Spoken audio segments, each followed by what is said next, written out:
So there they go onto the track. Mark Kastelic leading the order. Kem Argen alongside him. On the second row, it's Douwe de Decker and Daniel Krautz. Maximilian Obst in the 8 will be joined on the third row by Aaron Ferranzo in the 30. Leon Zelenko in the 21 will be alongside Adam Hideg Ziska. Row 5, Gaspar Bennett and Oscar Wirtz, son of Formula 1 veteran Alexander Wirtz, will be on that 10th grid slot. Alexander critical, saying that he wasn't in the slipstream for the qualifying lap. 11th is Jan Juzovic alongside Alexander Skjelton. Lev Krutogolov will be 13th alongside Julius Opika. Matthias van Gotham in 15th alongside Gustav Bjordhovden. And rounding out the order on the final row, Piotr Borozic and Shota Fuji.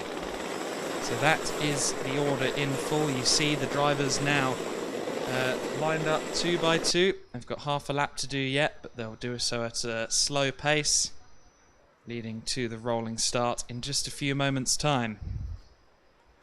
So 8 laps of racing set to be on the books. Keep an eye on that front row, Kastelic and Argen.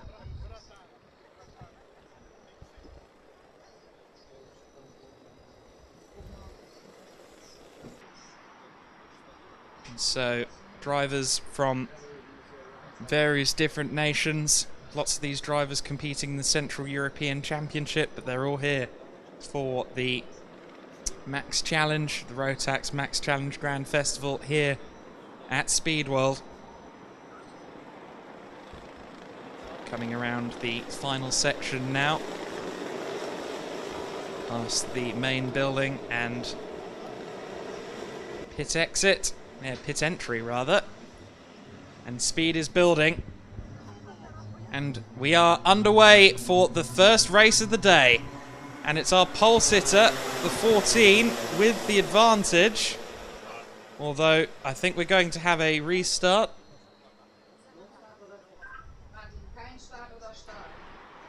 And the drivers there holding out their hands. I think we're going to go for a second run on that start.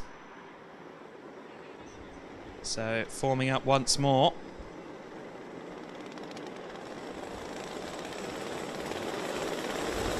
So restart called. We'll have a second attempt at that rolling start. I hope none of them are too light on fuel. Because if they are, then they might be doing some lifting and coasting.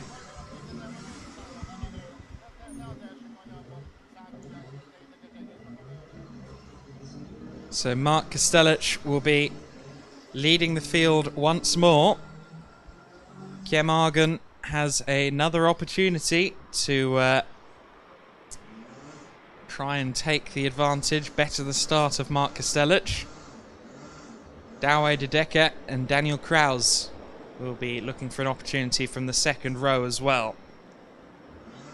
So 14 Kastelic, 28 Argen, de Decker in the 4, and the 11 of Kraus, the first 4. The drivers we should probably be looking out for. I believe Oscar Wirtz will be one to look out for as well from the 10th spot in the 7 karts. Slower towards the final turn this time. And now we're underway. And so it's that 14 kart that has managed to hold on. 8-lap race here.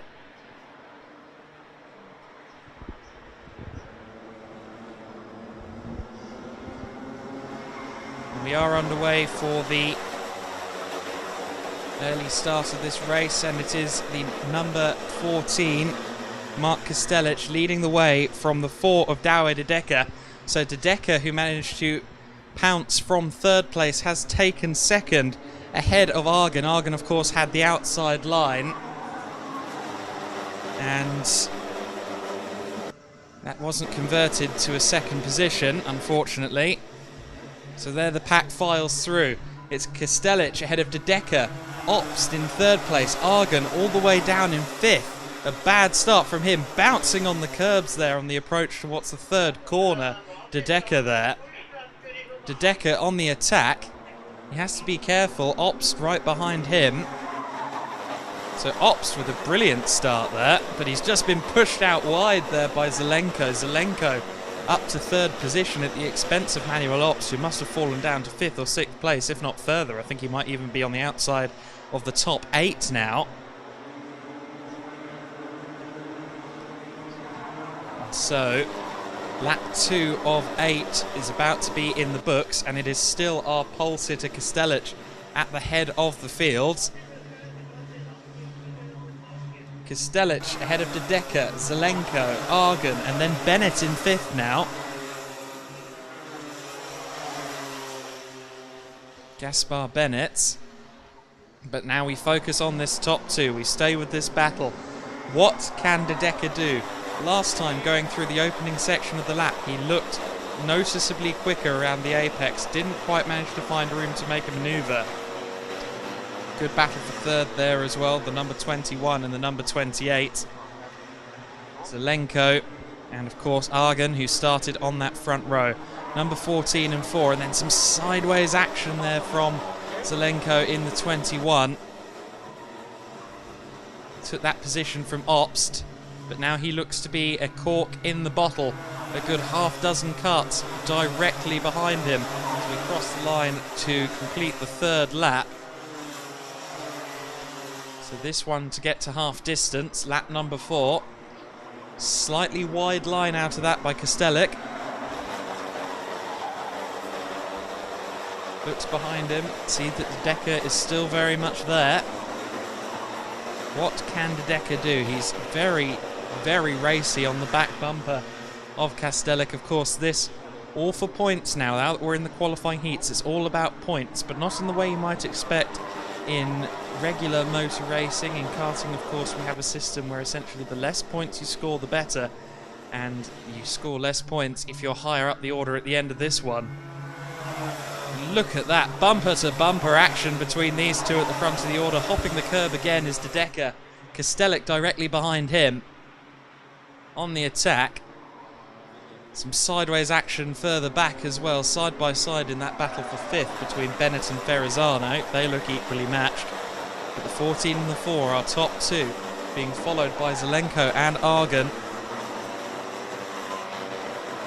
Kostelic and De Decker. Once again, De Decker very close behind, but what can he do this time by? He's been very feisty around this section. Not that quick that time through, wasn't able to challenge. Can he get a run down this main straight into that flying fast first corner? He has got a good run, but blocking moves from Kostelic, staying in the middle of the road, giving him nowhere to go. Still holding on to third place is Zelenko, despite Argon's best efforts there in fourth.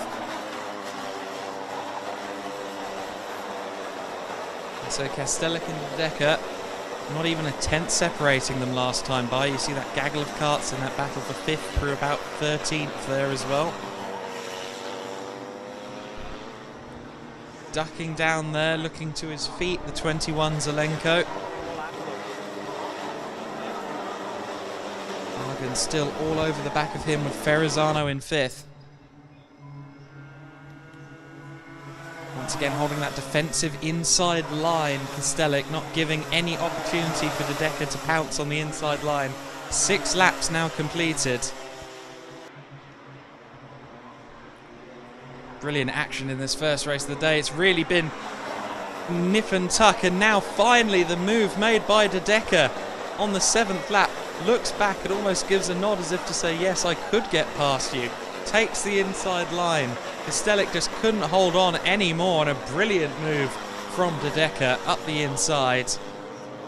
Will there be any reply from our pole sitter Kostelic? Can he do anything in the lap that remains? Still holding steadfast in third is Zelenko, but Kostelic won't have to worry about that one. Too much of a gap. He has to try and hold on to the back of De Decker and find an opportunity.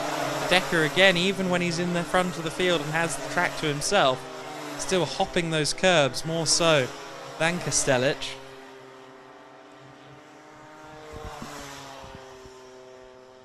Not concerned about preserving his back or his tyres. Clearly hopping those curbs. This is going to be the final lap then. And De Decker has more action further back there. That's the number 7 of Wirtz. So Oscar Wirtz there. He looks to be on the fringes of the top 10, but leaders come across the line for what will be the final time. And De Decker it is that takes it by a 10th. Kostelic in second place, Zelenko in third. And there we have it then. The race is done. There's that long line of cars that were battling throughout, and in the end I believe it was Wirtz who was at the front of that, but it looks like they're still racing, even though the checkered flag has indeed flown.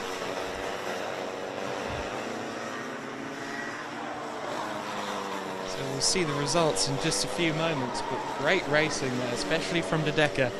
He was clearly just waiting in the wings, looking for an opportunity. He spotted it and he took it. But there it is then, Douwe De Decker at the front of the order by just a 10th and a half, a 10th and change, from Leon Zelenko in third, Aaron Ferrazzano in fourth, Adam Hideg-Sasaki in fifth position. Sixth place was Jan Jałazak in in sixth, and Bennett in seventh. Followed by Oliver Wirtz. So Oliver Wirtz was down in 11th at one point. He managed to battle his way up to 8th. The 13 of Lev Krutogolov was 9th place, and rounding out the top 10 was the number 8. The number 8, of course, being